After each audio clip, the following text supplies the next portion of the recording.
If today's global politics were a story, how would you define it? And we all have to worry about where this is going to leave the world. I think we all want this conflict to be over as soon as possible. My expectation is that the UDF will come back to power.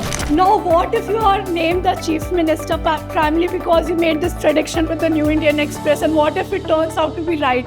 I think he's been unpredictable from day one of the second term. Do you consciously craft a mic drop moment, or does it arrive like divine intervention? Have you ever used AI in crafting your speeches? 3 things you like about Tamil Nadu. One day I'd love to come and watch a match here. We have amongst us one of the most loved politicians and the unofficial ambassador of vocabulary, Dr. Shashi Tharoor. Hello, sir. Hello. Welcome to the New Indian Express. You have navigated politics, diplomacy, and literature with equal finesse. Which of the roles feels most close to your heart? Diplomat, politician, or an author? Look, I'm a human being with a number of responses to the world. These are all different aspects of the same human being. So I don't know that I can myself make a partition amongst these interests.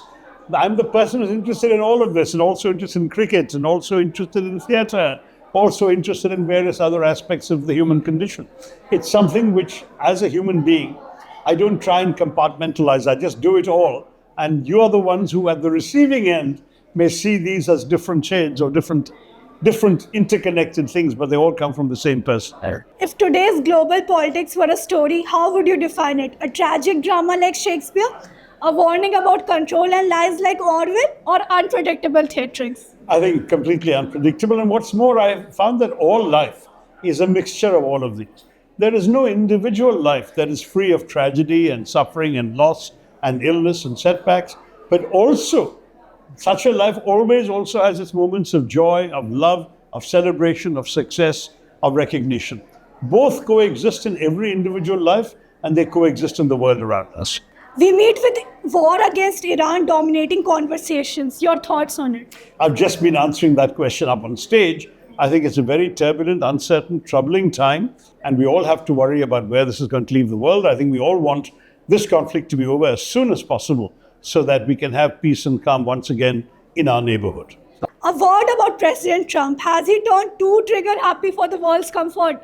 I think he's been unpredictable from day one of the second term, and pretty much everything he's done has taken people aback because certainly the old rules and norms and understandings of international conduct have been cast by the wayside. I think it looks like now the only rule that exists is that there are no rules that exist. That seems to be the situation that President Trump's conduct has led us all to. If the abutment for a Malayalam movie, would the Kerala elections be a sequel, a reboot, or a surprise plot twist? Well, certainly we don't want a sequel to the last 2 terms of left rule. So I'm expecting that there will be a complete change in the narrative when the voters conclude the campaign that's going on now.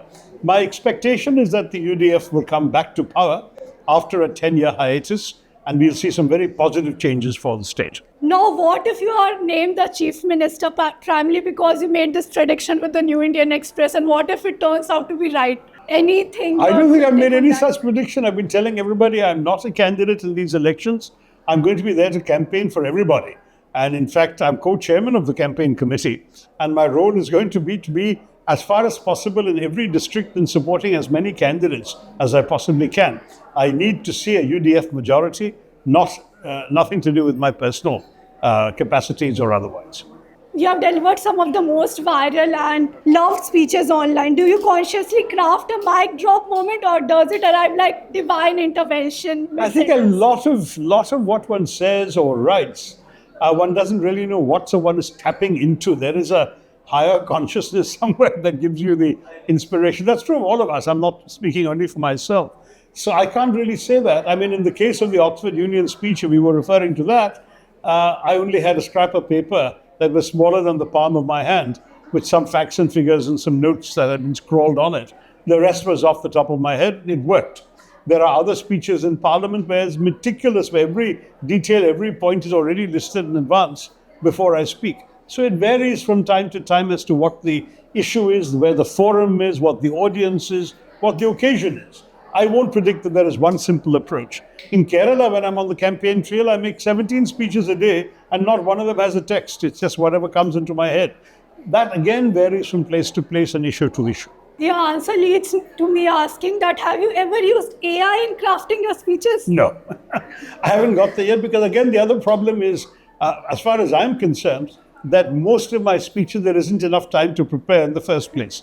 On the rare occasions when I've been invited to a formal lecture and then there is a text that needs to be delivered and they want a transcript and so on, in those circumstances, I don't know if my staff are occasionally finding material on AI to give me.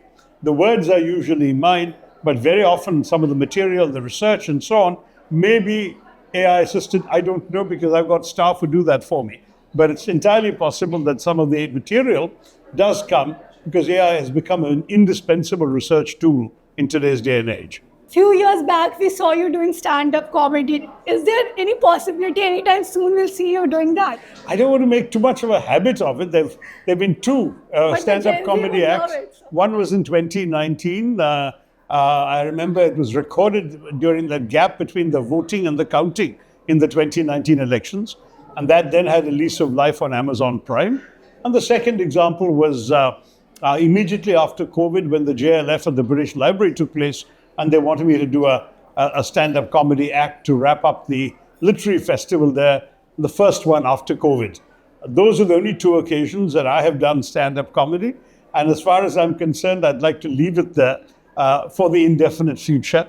I don't really want to be known principally as a comedian. A couple of questions on Tamil Nadu since you are here. 3 things you like about Tamil Nadu.